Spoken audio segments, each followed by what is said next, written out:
આપણી સંકલ્પ ન્યૂઝ ચેનલને સબસ્ક્રાઇબ અને લાઇક કરો, બેલ આઇકન દબાવો જેથી આવનાર ન્યૂઝ અપડેટ્સની નોટિફિકેશન આપના મોબાઈલ પર સૌથી પહેલા પહોંચે. Like, subscribe and share the video. નમસ્કાર દર્શક મિત્રો, હું છું ચાંદની ચૌધરી. સંકલ્પ ન્યૂઝમાં આપ સૌનું સ્વાગત છે. સમાચારની શરૂઆત કરતા પહેલા એક નજર આજના મુખ્ય સમાચાર પર. પારડી, ધરમપુર અને વલસાડ નગરપાલિકાની ચૂંટણી માટે ચૂંટણી ફરજ પરના સ્ટાફને ઈવીએમ સાથે રવાના. વલસાડ જિલ્લાની 3 નગરપાલિકાની કાલે ચૂંટણી યોજાઈ રહી છે.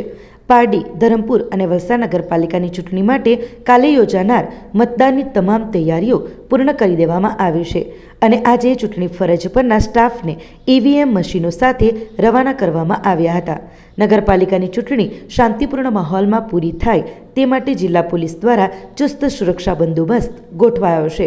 વલસાડ જિલ્લા ચૂંટણી અધિકારી અને કલેક્ટર નૈમેશ દવેની હાજરીમાં આજે ઈવીએમ સાથે સ્ટાફને રવાના કરવામાં આવ્યો હતો.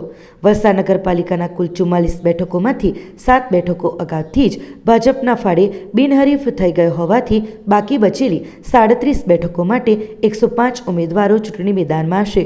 શહેરના 98,467 મતદારો ઉમેદવારોના ભાવિનો ફેસલો કરશે અને ચૂંટણીમાં 440 કર્મચારીઓનો કાફલો ફરજ બજાવશે. તો પારડી નગરપાલિકાની કુલ 28 બેઠકોમાંથી 1 બેઠક પર ભાજપના ઉમેદવાર બિનહરીફ જાહેર થયા હશે. આથી બાકી બચેલી 27 બેઠકો પર કુલ 58 ઉમેદવારો ચૂંટણી મેદાનમાં હશે.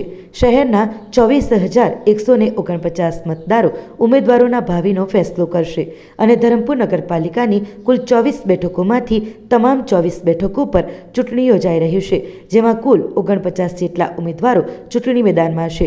શહેરના 20,654 મતદારો ઉમેદવારોના ભાવિનો ફેસલો કરશે. વલસાડ જિલ્લામાં વલસાડ નગરપાલિકા, પારડી નગરપાલિકા અને ધરમપુર નગરપાલિકાની ચૂંટણી યોજાનારી છે. આવતીકાલે સવારે 7 થી સાંજે 6 વાગ્યા સુધી મતદાન યોજાનાર છે. આજે ડિસ્પેચિંગની કામગીરી ચાલી રહી છે. તમામ પ્રિસાઇડિંગ અને સ્ટાફ હાજર થઈ ગયો છે. એમને ચૂંટણી સામગ્રી આપી દેવામાં આવી છે. ટૂંક સમયમાં એમને ભોજન પછી એમના મતદાન મથક પર રવાના કરવામાં આવશે. એવી જ રીતે પારડી અને ધરમપુરમાં પણ પેરેલલ કામગીરી ચાલી રહી છે. વલસાડ નગરપાલિકાની વાત કરીએ તો આપણે 44માંથી 7 બેઠકો બિનહરીફ થઈ છે, એટલે 37 બેઠકો માટે ચૂંટણી યોજાનાર છે. પારડી નગરપાલિકામાં 28માંથી 1 બેઠક બિનહરીફ થઈ છે, એટલે 27 બેઠકો માટે ચૂંટણી યોજાનાર છે.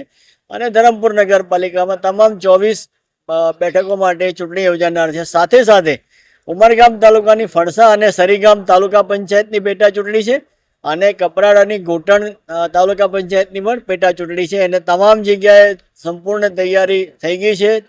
ચૂંટણી પંચ અને અમારું જિલ્લા વહીવટીતંત્ર ન્યાયી અને નિષ્પક્ષ ચૂંટણી કરાવવા માટે સંપૂર્ણ રીતે સજ્જ છે અને પોલીસ બંદોબસ્ત અને ડિપ્લોયમેન્ટ પ્લાન, અમારા પેટ્રોલિંગની વ્યવસ્થા બધી જ અમે ગોઠવાઈ ગઈ છે. શ્રી સ્વામિનારાયણ ઇંગ્લિશ મીડિયમ ખાતે વિદ્યાર્થીઓ દ્વારા સાયન્સ ફેરનો કાર્યક્રમ યોજાયો. વિજ્ઞાન અને ભારતીય સંસ્કૃતિનો સંબંધ છે. વિજ્ઞાનના સહારે અશક્ય કામોને શક્ય બનાવી દીધા છે. શ્રી સ્વામિનારાયણ શિક્ષણ સેવા કેન્દ્ર સંચાલિત ગુજરાત બોર્ડ ઇંગ્લિશ મીડિયમ ખાતે આજરોજ વિદ્યાર્થીઓ દ્વારા સાયન્સ ફેરનું આયોજન કરવામાં આવ્યું હતું. વિજ્ઞાન અને ભારતીય સંસ્કૃતિનો ખૂબ નજીકનો સંબંધ છે. વિજ્ઞાનના સહારે માણસે અશક્ય કામોને શક્ય બનાવી દીધા છે. વિજ્ઞાન આપણા જીવનનો એક અતૂટ ભાગ બની ગયો છે. વિદ્યાર્થીઓએ પોતાની વિજ્ઞાન પરિયોજનાઓના પરિણામો ડિસ્પ્લે બોર્ડના રૂપમાં તથા જીવંત ઉદાહરણ બતાવી રજૂ કર્યા હતા. વિદ્યાર્થીઓ દ્વારા કુલ 30 જેટલી કૃતિઓ રજૂ કરવામાં આવી હતી, જેમાં દરેક કૃતિઓએ સૌનું ધ્યાન આકર્ષિત કર્યું હતું. આ પ્રસંગે મેનેજિંગ ટ્રસ્ટી પૂજ્ય કપિલ સ્વામીજી, રામ સ્વામીજી, ટ્રસ્ટીગણો, academic director doctor Shailesh Duhar sir, admin director Hiten Upadhyay sir, શાળાના આચાર્ય રીનાબેન દેસાઈ તથા તમામ વિભાગોના આચાર્યશ્રીઓએ ઉપસ્થિત રહી વિદ્યાર્થીઓની મહેનત અને શિક્ષકોના માર્ગદર્શનને બિરદાવી તેમના ઉત્સાહમાં વધારો કર્યો હતો. આજરોજ Shri Swaminarayan Gujarat board English medium school દ્વારા ઇનોવેટિવ ઇનસાઇટ સાયન્સ ફેરનું આયોજન કરવામાં આવ્યું હતું. લગભગ 100 જેટલા વિદ્યાર્થીઓએ 30 જેટલા પ્રોજેક્ટોમાં ભાગ લીધો હતો. વિદ્યાર્થીઓની કડી મહેનતનું પ્રદર્શન આજે વિદ્યાર્થીઓએ વાલી સમક્ષ કરવામાં આવ્યું હતું. અને વાલીઓનો પણ ખૂબ સહયોગ આ બાબતે મળ્યો છે.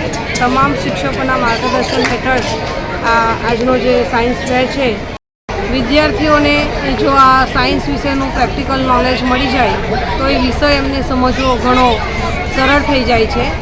એ ઉદ્દેશ્યથી આજે આ સાયન્સ ફેરનું આયોજન કરવામાં આવ્યું હતું. તો આ હતા આજના સમાચારો. નવા સમાચારો સાથે કાલે ફરી મળીશું. નમસ્કાર. આપણી સંકલ્પ ન્યૂઝ ચેનલને સબસ્ક્રાઇબ અને લાઇક કરો, બેલ આઇકન દબાવો જેથી આવનાર ન્યૂઝ અપડેટ્સની નોટિફિકેશન આપના મોબાઈલ પર સૌથી પહેલા પહોંચે. Like, subscribe and share the video.